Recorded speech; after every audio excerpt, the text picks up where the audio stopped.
Terima kasih Tuhan, terima kasih, terima kasih. Haleluya.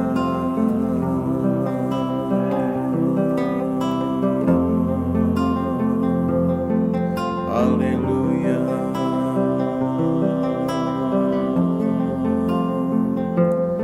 Terima kasih Tuhan.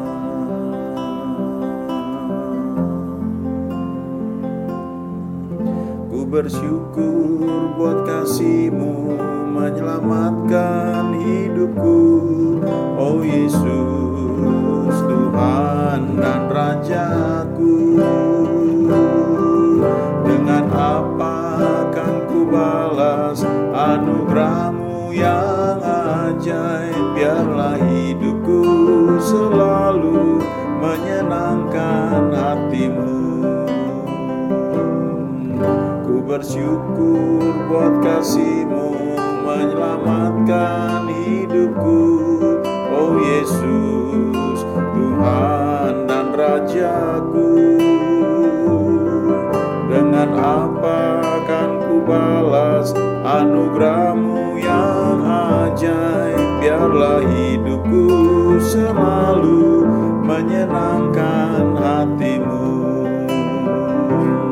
Betapa kagum ku melihat perbuatan tangan-Mu, ajaib dan mulianya kuasa-Mu nyata dalam hidupku. Sungguh ku tak dapat mengerti besarnya karya-Mu, oh indahnya, oh heran kasih-Mu. Betapa kagum ku melihat perbuatan tangan-Mu, ajaib dan mulianya kuasa-Mu nyata dalam hidupku. Sungguh ku tak dapat mengerti besarnya karya-Mu, oh indahnya, oh heran kasih-Mu.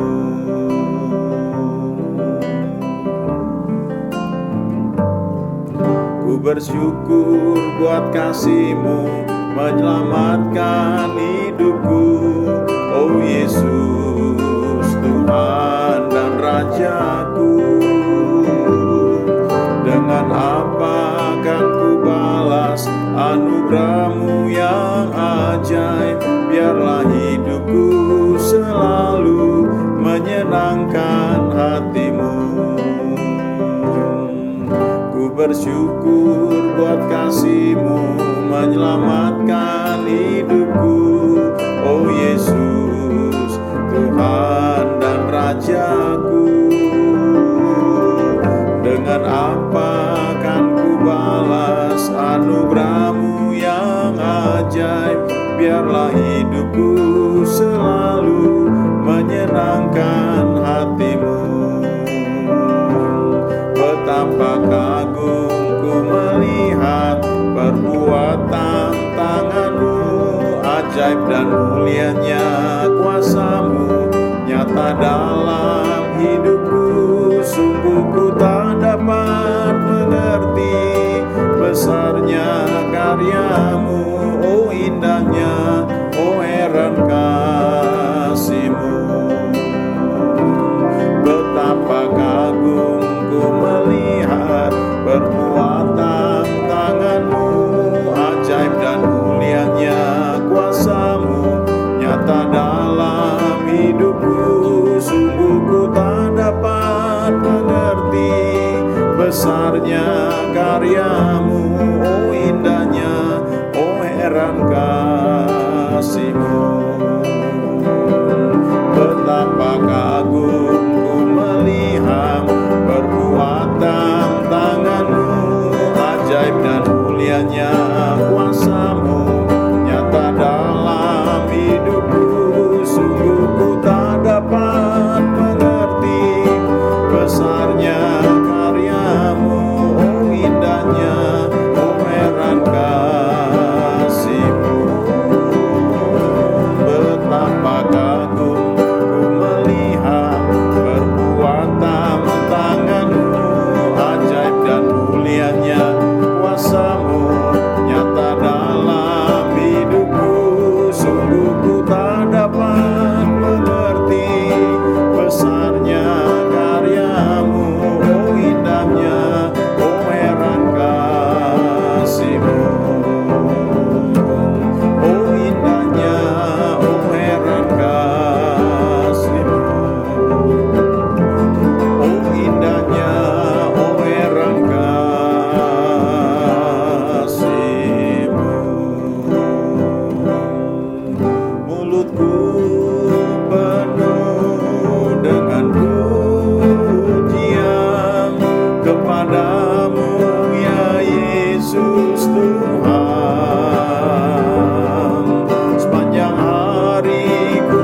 percaya hanya kepadamu. Yesus, Kaulah perlindunganku, Engkau yang selalu kupuji. Mulutku penuh dengan pujian kepadamu, ya Yesus Tuhan. Sepanjang hari ku beri penghormatan kepadamu, ya Allahku. Mulutku penuh dengan pujian kepadamu, ya Yesus Tuhan. Sepanjang hari ku beri penghormatan kepadamu, ya Allahku. Mulutku penuh dengan pujian kepadamu, ya Yesus Tuhan. Sepanjang hari ku beri penghormatan kepadamu, ya Allahku.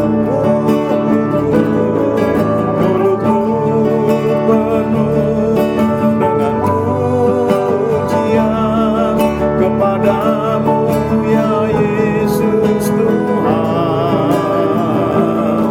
Sepanjang hari ku beri penghormatan kepadamu, ya Allahku. Sepanjang hari ku beri penghormatan kepadamu, ya Allahku. Sepanjang hari ku beri penghormatan kepadamu, ya Allahku. Kepadamu, ya Allahku. Kepadamu, ya Allahku. Ku bersyukur kepadamu, sumber pengharapanku, penolongku, ya Allahku. Tiada yang sepertimu. Ku bersyukur kepadamu, sumber pengharapanku, penolongku, ya Allahku. Tiada yang sepertimu.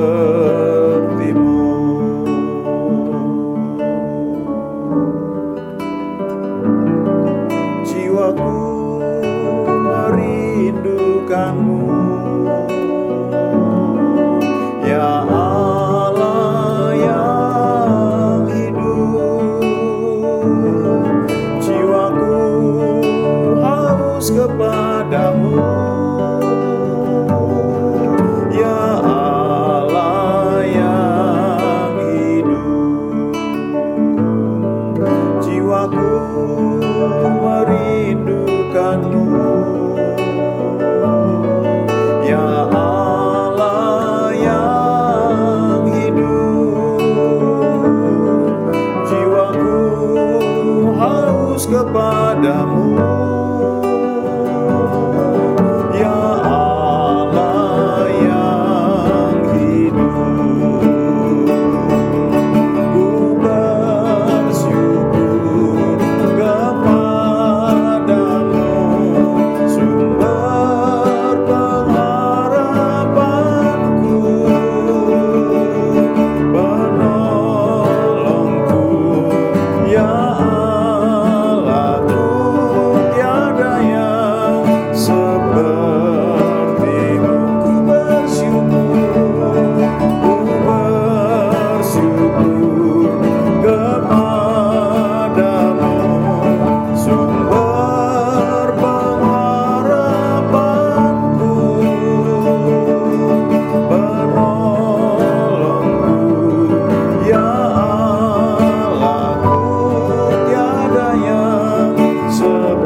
tiada seperti Engkau, tiada seperti Engkau, sebab Kau besar, perbuatanmu ajaib, tiada seperti Engkau, tiada seperti Engkau. Sebab Kau besar, perbuatanmu ajaib, tiada seperti Engkau, tiada seperti Engkau. Sebab Kau besar, perbuatanmu ajaib, tiada seperti Engkau, tiada seperti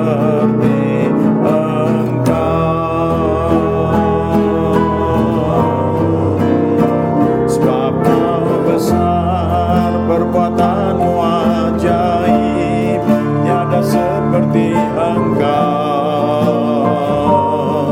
tiada seperti Engkau. Sebab Kau besar, perbuatanmu ajaib, tiada seperti Engkau, tiada seperti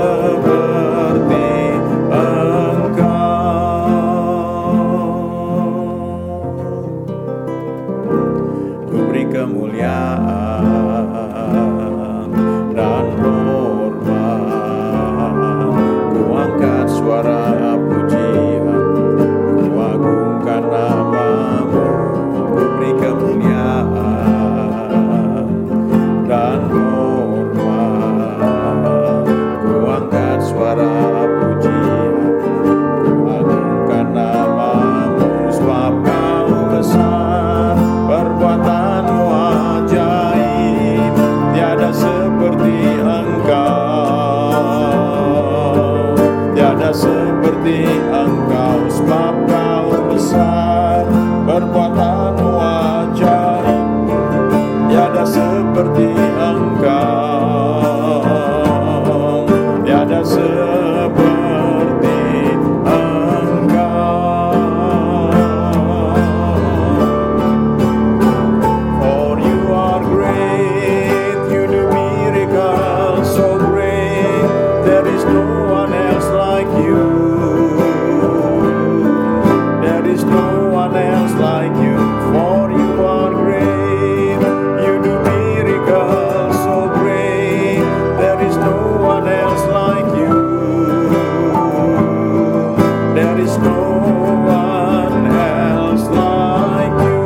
Sebab Kau besar, sebab Kau besar, perbuatanmu ajaib, tiada seperti Engkau, tiada seperti Engkau. Sebab Kau besar, perbuatanmu ajaib, tiada seperti Engkau, tiada seperti Engkau, tiada sepertimu, tiada seperti Engkau, tiada seperti Yesus.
bertambah indahnya, sampai bumi berlalu dan habislah ragaku.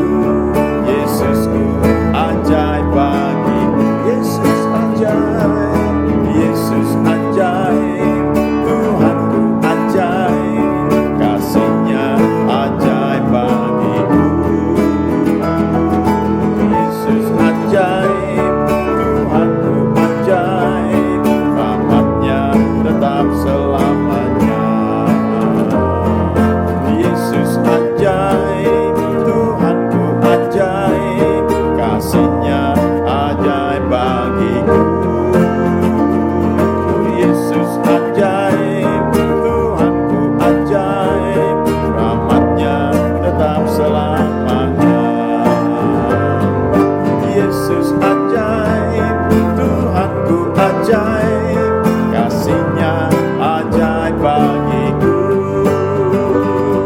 Yesus ajaib, Tuhanku ajaib, rahmat-Nya kekal selamanya. Tak berubah, tak berubah kasih-Nya, setiap hari bertambah indahnya, sampai bumi berlalu dan habislah ragaku. Yesusku ajaib bagiku, tak berubah, tak berubah kasih-Nya, setiap hari bertambah indahnya, sampai bumi berlalu dan habislah ragaku. Yesusku ajaib bagiku, Yesus ajaib, Yesus ajaib, Tuhanku ajaib, kasih-Nya ajaib bagiku. Yesus ajaib, Tuhanku ajaib, rahmat-Nya tetap selamanya. Yesus ajaib, Tuhanku ajaib, kasih-Nya ajaib bagiku. Yesus ajaib, Tuhanku ajaib, rahmat-Nya tetap selamanya. Rahmat-Nya, rahmat-Nya tetap selamanya. Rahmat-Nya tetap selamanya.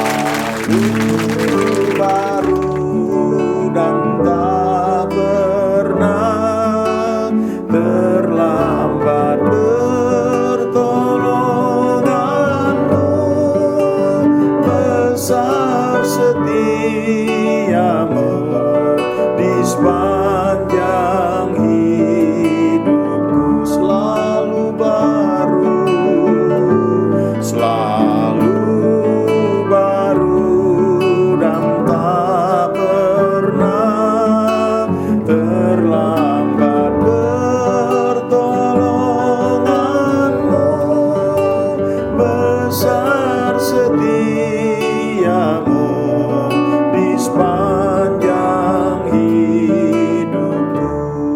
Ku naikkan syukur, ku naikkan syukurku buat hari yang Kau beri, tak habis-habisnya kasih dan rahmat-Mu. Selalu baru dan tak pernah terlambat pertolonganmu, besar setiamu di sepanjang hidup.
Haleluya.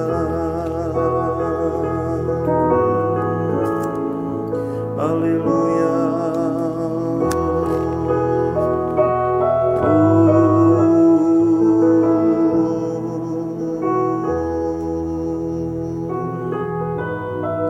Haleluya.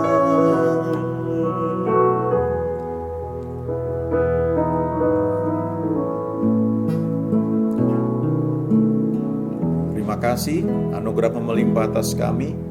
Firman-Mu ya dan amin, tidak pernah berubah, dahulu, sekarang, dan selama-lamanya. Langit dan bumi akan berlalu, dan perkataan-Mu tetap selama-lamanya. Firman-Mu adalah kebenaran. Kebenaran tidak berubah karena fakta, tetapi kebenaran akan mengubah fakta. Terima kasih Tuhan, terima kasih. Kau baik, sungguh amat baik. Kau menuntun kami di jalan yang benar. Engkau adalah gembala yang baik, yang membimbing kami ke air yang tenang, menyegarkan jiwa kami senantiasa. Kami aman tinggal bersama-Mu Tuhan. Terima kasih, terima kasih.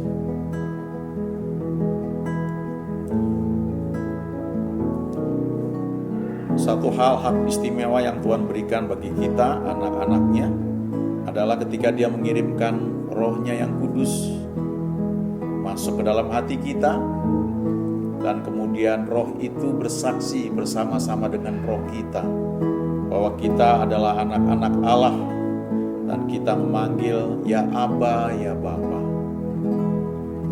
Dan firman Tuhan di Yohanes 17 ayat 3 berkata, inilah hidup yang kekal itu, yaitu bahwa mereka mengenal Engkau satu-satunya Allah yang benar, dan mengenal Yesus Kristus yang telah Kau utus. Hidup yang kekal adalah mengenal Allah Bapa, mengenal Yesus sebagai Tuhan dan Juru Selamat, mengenal dalam arti keintiman, bergaul dengan Tuhan, dan itu dimulai sejak kita terima Tuhan Yesus. Sejak saat itu maka step by step Tuhan menuntun kita untuk memahami bahwa kita adalah anak-anak Allah, dan Dia punya rencana yang indah buat kita. Dia punya pekerjaan baik yang sudah Dia sediakan bagi kita, dan Dia mau supaya kita hidup di dalamnya. Firman Tuhan juga berkata bahwa Ia telah memilih kita dari sebelum dunia dijadikan. Itu karena Dia sudah melihat jauh ke depan siapa yang akan memutuskan untuk mengikut Dia. Tuhan tidak melanggar kehendak bebas kita. Dia ingin sekali supaya kita semua diselamatkan, mengenal Dia sebagai Bapa, mengenal Yesus, dan bergaul dengan Roh Kudus. Tapi Dia tidak pernah melanggar kehendak bebas kita. Tapi sebelum dunia dijadikan, karena Dia hidup di luar waktu, Dia sudah melihat siapa yang akan menerima Dia. Itu sebabnya Alkitab berkata, Ia memilih kita sebelum dunia dijadikan. Bukan karena kita boneka, kita robot, dan Tuhan memilih seperti sekehendak hati Dia. Bukan seperti itu. Tapi karena Dia sudah melihat jauh sebelum kita dilahirkan di muka bumi ini. Dia sudah melihat jauh ke depan siapa yang akan menerima Dia. Itu sebabnya Efesus 1 ayat 3 juga berkata, kita sudah diberkati dengan segala berkat rohani di dalam surga. Dan tidak hanya itu, ketika Tuhan memilih kita, Dia ingin supaya kita menjadi sempurna seperti Yesus. Dan Dia mengaturnya begitu rupa lewat proses, lewat sekolah kehidupan. Dan tujuannya supaya kita menjadi serupa dengan Yesus.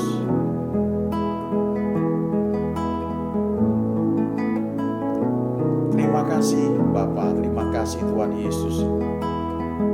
Firman Tuhan juga berkata di Roma bahwa Injil adalah kekuatan Allah yang menyelamatkan orang Yahudi, orang Yunani, dan semua orang yang percaya kepada Yesus.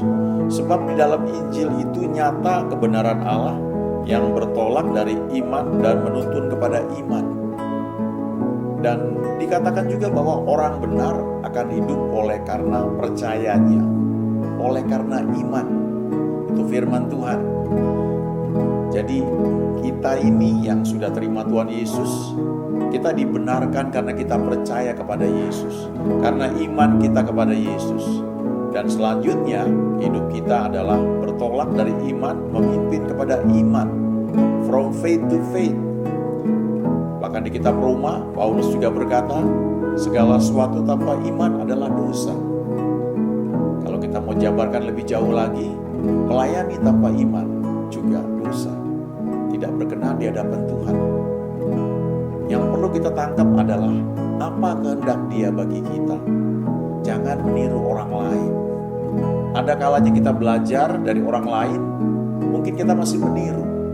Tapi selanjutnya kita mesti kenal Tuhan. Kita mengerti panggilan kita di mana, lalu kita lakukan segala sesuatu berdasarkan iman. Apa itu iman? Iman itu sesuatu yang muncul waktu kita mendengar firman, mendengar rema. Artinya kita punya pergaulan dengan Tuhan, kita mendengar Dia bicara spesifik buat kita, lalu kita lakukan itu. Nah, iman itu membutuhkan respon. Ya, firman Tuhan diberitakan, tanggapan kita itu adalah iman kita. Atau dengan kata lain, saya bisa katakan, iman itu muncul waktu kita memberikan reaksi yang positif terhadap firman yang diberitakan. Kita putuskan mau percaya. Dan waktu kita katakan, ya Tuhan aku percaya, maka iman itu muncul. Jadi iman itu muncul karena Yesus yang berkata-kata kepada kita. Ada rema. Kita gak bisa mengimani, gak bisa mengimani, gak bisa. Ada saatnya mungkin kita merenungkan firman begitu rupa, mengizinkan Roh Kudus mengajari kita. Dan pada saat Dia bicara kepada kita, lalu kita mengatakan, ya Tuhan aku percaya. Dan saat itulah iman itu muncul. Nah, waktu iman itu muncul, dia bertumbuh, dia butuh waktu. Ibrani 12 berkata, Jesus the author and finisher of our faith. Yesus itu adalah pengarang, pencipta iman kita, dan juga yang menyempurnakannya. Jadi artinya supaya kita punya iman, mata kita mesti tertuju kepada Yesus. Kita perlu membangun hubungan dengan Dia. Dan waktu iman itu muncul, kita percaya, kita perlu terus memandang Dia, karena Dialah yang menyempurnakan iman kita. Dari situ kita bergerak dari iman kepada iman, seperti anak tangga. Sehingga kalau kita waktu lahir di dunia ini, kita belajar berjalan, kita belajar melangkah, kita belajar berkata-kata. Maka di sisi lain secara rohani, waktu kita kenal Tuhan Yesus, kita juga belajar untuk mengenali suaranya, belajar taat, belajar mengikuti hukum-hukumnya, dan dengan sendirinya kita mulai terbiasa hidup dalam sistem kerajaan Allah. Waktu Tuhan Yesus mengajarkan kepada kita doa Bapa kami, Dia berkata begini, kalau kamu berdoa jangan bertele-tele, tapi berdoalah seperti ini, Bapa kami yang ada di surga, Heavenly Father, dikuduskanlah namamu. Lalu Dia berkata, datanglah kerajaanmu, jadilah kehendakmu di bumi seperti di surga. Apa artinya? Waktu kita mengatakan datanglah kerajaanmu, artinya kita ingin kerajaan Allah itu berkuasa dalam hidup kita. Kita hidup di dunia ini, di satu negara, di Indonesia atau di Amerika atau di Finlandia atau di Belanda, di Inggris, di mana saja. Ada hukum-hukum yang mengatur kita sebagai warga negara di satu negara. Kita perlu tahu itu. Tapi juga ada hukum-hukum secara umum, hukum-hukum fisika, ada hukum gravitasi, ada banyak hukum lain, hukum-hukum ekonomi yang mengatur sistem keuangan di dunia ini. Ada hukum, kita belajar ekonomi makro, ekonomi mikro. Kalau kita paham hukum-hukum itu dan sistem cara bekerjanya, maka kita bisa senantiasa beruntung. Kita mengerti, kita mengamati pergerakan saham misalnya. Kita tahu saham mana yang perlu kita beli, yang mana perlu kita jual. Itu ada ilmunya, ada pelajarannya. Juga hukum-hukum kedokteran, hukum-hukum kesehatan. Kita belajar makanan yang sehat, yang cocok, yang pas buat tubuh kita. Juga juga hukum-hukum kesehatan dalam hal olahraga. Kita tahu, jangan ikut-ikutan olahraga yang terlalu berat, yang mungkin bagi orang lain itu biasa, karena sudah terlatih dari sejak kecil. Ada anak-anak yang dari sejak kecil belajar balet sehingga tubuhnya bisa lentur. Sehingga waktu usianya 20-an pun sampai mungkin 30-an masih lentur. Nah, kita nggak bisa ikut-ikutan seperti itu. Ya, kalau buka di YouTube kita bisa lihat ada stretching ya. Bagaimana untuk meregangkan otot-otot tubuh waktu pagi hari kita bangun. Tapi tidak semua stretching itu bisa kita langsung ikuti. Ada stretching untuk usia lanjut yang jarang olahraga, dimulai dulu dengan hal-hal yang biasa. Nah, itu hukum-hukum kesehatan yang perlu kita pelajari. Nah, di sisi lain, waktu kita mengakui datanglah kerajaanmu, kerajaan itu membutuhkan domain atau wilayah. Dan kerajaan itu ada hukum-hukumnya mengaturnya. Nah, kita perlu belajar hukum-hukum kerajaan surga. Banyak sekali. Sebagai contoh, sekarang orang mengatakan ini tahun resesi. Nah, bagi kita yang percaya kepada Tuhan, tahun resesi itu bisa menjadi tahun resepsi buat kita. Kalau kita memahami hukum-hukum kerajaan dan hidup di dalamnya dan mengikuti tuntunannya. Contoh lain lagi, ada pepatah dunia yang mengatakan rajin pangkal pandai, hemat pangkal kaya. Ya, atau dibalik juga sama, hemat pangkal kaya, rajin pangkal pandai. Artinya kalau kita hemat, kita bisa menjadi kaya. Kalau kita rajin, kita bisa menjadi pandai. Itu secara umum. Tapi praktiknya ada orang yang bukan hemat sebenarnya, pelit. Ya, karena ketakutan mungkin. Nah, di kitab Amsal dikatakan begini. Ada yang menyebar harta tapi bertambah kaya. Ada yang menghemat secara luar biasa namun selalu berkekurangan. Siapa banyak memberi berkat, ia akan diberkati. Siapa memberi minum, ia pun akan diberi minum. Nah, itu hukum-hukum surgawi. Ada yang dikatakan, berilah maka kamu akan diberi. Give and it shall be given. Itu hukum-hukum kerajaan. Jadi, kalau kita mau belajar untuk hidup di dunia ini, di tengah situasi apapun, lalu kita tetap dalam perlindungan Tuhan, mau gak mau kita mesti belajar hukum-hukum kerajaan. Lalu katakan, datanglah kerajaanmu. Lalu kita bisa berkata, jadilah kehendak-Mu Tuhan, di bumi, di hidupku, seperti yang Kau rancangan di surga. Di surga tidak ada penyakit, di surga tidak ada kemiskinan, tidak ada kekurangan, tidak ada duka cita. Yang ada adalah sukacita. Kalau kita baca di kitab Ulangan, itu perjanjian lama ya. Tuhan berkata begini, dan tidak ada lagi orang miskin di antara kamu. Itu firman Tuhan.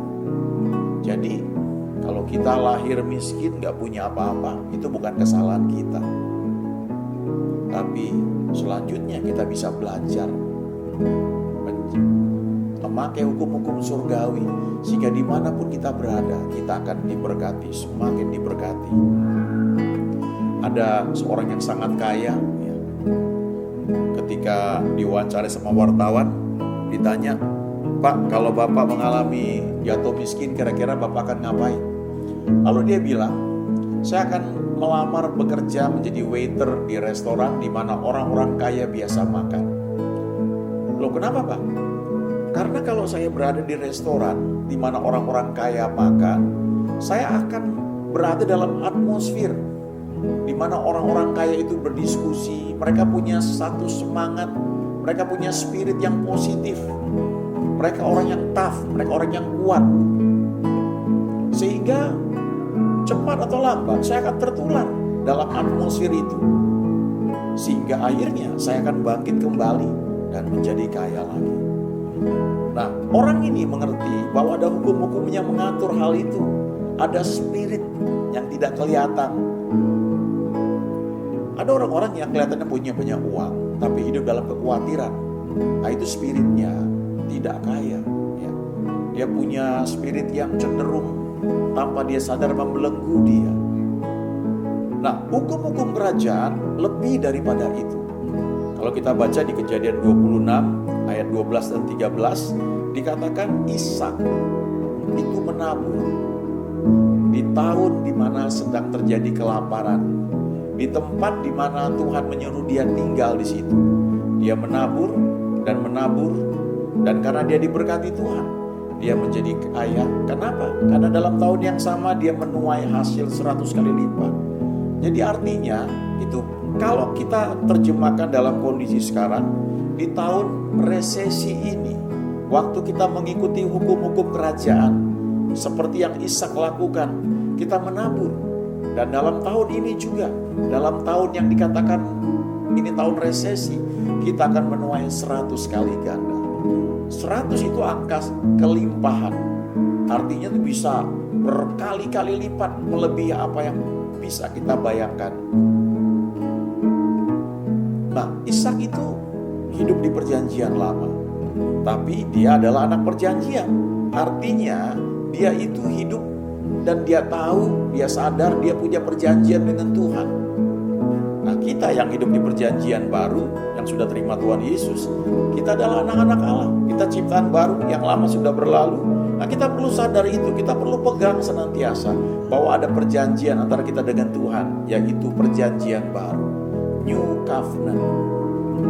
Kemudian kita belajar dari Ishak. Ishak ini bergaul dengan Tuhan, dia intim. Kalau kita baca di pasal sebelumnya, waktu Ishak sedang berjalan-jalan di padang pada waktu petang, kemudian Ribka datang dibawa oleh Eliezer yang dikirim oleh ayahnya, oleh Abraham. Nah, kemudian akhirnya Ribka menikah dengan Ishak. Tapi saat Ishak melihat Ribka datang itu adalah saat ketika dia di padang, dia sedang meditate, bahasa Inggrisnya. Artinya ini orang yang sedang merenungkan. Saya percaya yang dia renungkan adalah apa yang ayahnya ajarkan, Abraham ajarkan tentang Tuhan. Saya percaya Abraham cerita bagaimana kelahiran Ishak itu. Bagaimana ketika Tuhan menampakkan diri kepada Abraham dan berkata, "Aku adalah El Shaddai, hiduplah di hadapanku dengan tidak bercela." Jadi Ishak ini sedang merenung. Kalau bahasa sekarang, Ishak ini sedang saat teduh, baca firman, dengar firman. Mungkin kalau dia hidup di zaman sekarang, dia sedang fun walk, sedang olahraga, tapi dia pasang headset sambil dia setel YouTube, dia dengar firman Tuhan, dia merenung, dia berjalan. Nah, ini membuat Ishak ini menjadi orang yang intim dengan Tuhan. Jadi waktu dia berada di tahun kelaparan, dia mendapat tuntunan Tuhan. Tuhan berkata, jangan pergi ke Mesir.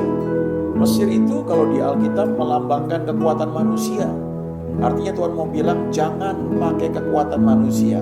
Tinggal di sini sebagai orang asing, dan aku akan menyertai engkau. Jadi dari sini kita belajar, Ishak ini orang yang intim. Kita bisa belajar bahwa tidak cukup kita ini lahir baru, terima Tuhan Yesus, punya perjanjian dengan Tuhan, tapi kita perlu intim senantiasa. Kita perlu membangun hubungan dengan Tuhan. Yang kedua, Ishak ini taat.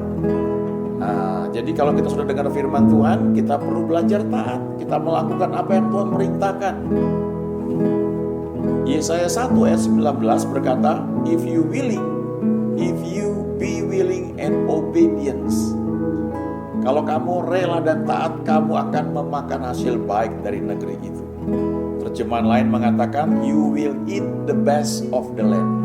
Kamu akan memakan yang terbaik. Mari akui ayat ini. Biasakan punya hati yang penurut, nurut sama Tuhan. Kadang-kadang Tuhan menuntun itu hal-hal sepele. Dan kalau dia berikan tuntunan, sudah pasti kita bisa. Cuma yang perlu kita lawan itu, kalau bahasa sekarang itu mager, ya malas gerak. Kalau Tuhan perintahkan bangun pagi, ayo bangun pagi, ya. Jam 5 misalnya, ya, atau setengah 5.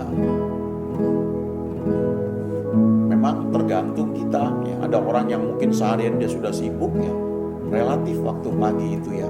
Tapi bagi kita yang bisa, coba mulai belajar, sediakan waktu setiap hari. Seperti orang Israel, bangun setiap pagi, mesti memungut mana. Mana itu kalau sudah siap, dia meleleh.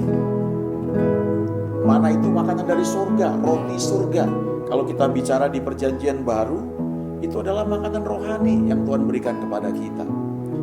Di Matius 4 ayat 4 Tuhan berkata, manusia hidup bukan dari roti saja, tapi dari setiap firman yang keluar dari mulut Allah. Dari setiap rema.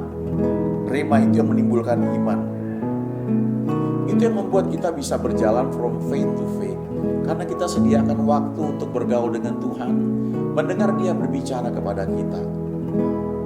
Lalu ketika Tuhan berbicara, belajar untuk taat. Jangan ngedumel, jangan bersungut-sungut, tapi dengan sukacita. Paulus juga mengatakan di 2 Korintus 9, ya, camkanlah ini, orang yang menabur sedikit akan menuai sedikit juga, orang yang menabur banyak akan menuai banyak juga.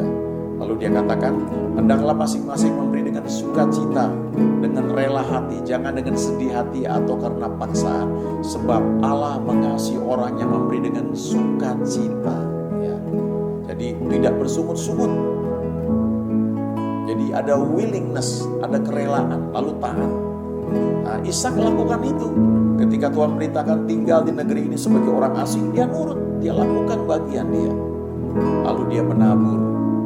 Nah, ketika dia menabur, karena dia ini intim dengan Tuhan dan dia taat, maka Tuhan memberkati dia 100 kali lipat. Sehingga dia menjadi kaya dan kianlah masih kian kaya. Sehingga menjadi sangat kaya. Lalu orang-orang Filistin di sekitarnya menjadi cemburu. Nah, kita perlu belajar ketika kita menerima berkat Tuhan, ada saja orang yang gak suka. Ya, ada aniaya. Bisa aja mereka ngomongin negatif tentang kita. Tapi who cares? Siapa yang peduli? Ya, ada orang yang mengatakan begini. Kalau kita hidup diberkati Tuhan, ada aja orang ngomongin. Lalu kalau kita hidup dalam kekurangan, ada juga orang ngomongin. Ya kalau pendeta ini kurang beriman. Ya pendeta mesti prosper dong, ya diberkati, ya mesti gemuk gitu misalnya kayak begitu. Kalau pendetanya kurus gitu ya, wah ini kurang iman. Tapi kalau pendetanya udah kaya, ya gemuk, wah ini pendeta kurang menyangkal diri katanya. Ya, ngomongnya uang aja gitu. Nah sekarang kalau kita kekurangan diomongin orang, kita kelimpahan diomongin orang, ya jelas mending kelimpahan diomongin orang. Apalagi kelimpahannya itu karena kita menuai. Jadi jangan merasa terganggu. Waktu saatnya kita menuai, nikmatilah itu. Kenapa hanya orang-orang yang mungkin penjahat-penjahat ya, gembong narkoba yang boleh naik pesawat first class, kelas bisnis atau VIP, itu kalau kita naik pesawat yang sama ya, kelas ekonomi itu harganya mungkin cuma 1/6 atau 1/10-nya ya dari yang kelas VIP. Lalu kalau Tuhan berkati kita, kenapa kita nggak naik yang utama, yang VIP, kelas bisnis? Itu cuma contoh saja ya. Lalu kenapa kita mesti jadi terganggu kalau orang lain ngomongin? Nah, Ishak, nama Ishak itu artinya tertawa. Jadi ketika dia mengalami aniaya, seperti nama dia itu, tertawalah. Ya, bersukacitalah senantiasa. Paulus bilang seperti itu ya di Filipi 4 ayat 4. Bersukacitalah senantiasa. Sekali lagi aku katakan kepadamu, bersukacitalah. Ayo, ini tahun yang luar biasa. Orang boleh bilang ini tahun resesi, tapi buat kita ini tahun resepsi. Mari nikmati, alami apa yang Ishak alami. Dia intim dengan Tuhan, dia taat, dia menabur, dia menuai, dan dia senantiasa penuh sukacita. Dia tertawa tentang masa depan karena Tuhan menjamin hidupnya. Bagi yang merindukan punya keturunan, mungkin sudah bertahun-tahun menikah belum punya anak, ayo percaya, ini tahun di mana engkau akan hamil, dan akhirnya di tahun ini juga engkau punya anak yang sudah kau nanti-nantikan. Jangan lupa Kejadian 1 ayat 26, 27, 28. Tuhan yang menghendaki supaya orang yang menikah, pria dan wanita, diberkati. Kemudian Tuhan berfirman, beranak cuculah, penuhilah bumi. Itu janji Tuhan, itu firman Tuhan. pegang itu. Memang dalam prakteknya ada orang-orang yang mandul. Abraham itu punya istri mandul. Dan dia nunggu lebih dari 25 tahun itu sampai Ishak anak perjanjian itu lahir. Ishak waktu menikah dengan Ribka itu cantik tapi juga mandul. Dan dia berdoa, 20 tahun dia nunggu, baru lahirlah Esau dan Yakub. Waktu Yakub menikah, dia maunya menikah dengan Rahel. Tapi mertuanya, pamannya sendiri kasih dia Lea dulu, baru Rahel dikasih. Lea langsung hamil, punya banyak anak. Tapi Rahel, istri yang dia cintai ini, mandul. Dan entah berapa belas tahun, ya cukup lama itu. Rahel berdoa dan akhirnya dia hamil, dia punya anak. Namanya Yusuf, dan itu anak yang istimewa. Dia punya anak lagi namanya Benyamin. Kita baca di Alkitab banyak kisah seperti itu. Simpson yang luar biasa, itu ibunya mandul. Tapi kemudian malaikat Tuhan datang. Sehingga akhirnya Samson bisa lahir. Samson atau Simpson akhirnya lahir. Kita baca Yohanes Pembaptis, sama juga, Elisabet itu mandul. Tapi kemudian Tuhan datang lewat malaikatnya, malaikat Gabriel, dan akhirnya Elisabet hamil dan punya anak namanya Yohanes. Jadi Yohanes Pembaptis. Kita baca juga kisah mengenai Hana. Dia gak punya anak. Bahkan dikatakan 2 kali bahwa Tuhan sudah menutup kandungannya. Kadang-kadang kita berpikir kalau Tuhan sudah tutup kandungan, ya udah kehendak Tuhan, gak bisa apa-apa lagi. Tapi Hana berdoa dan akhirnya Tuhan membuka kandungannya dan lahirlah Samuel, nabi yang luar biasa, nabi yang sangat dekat dengan Tuhan. Lewat Nabi Samuel ada Saul dan ada Daud yang diurapi menjadi raja. Tidak hanya itu, setelah Samuel dipersembahkan untuk melayani Tuhan, masih ada lagi anak-anak yang lahir bagi Hana. Jadi gak ada yang mustahil bagi kita yang percaya.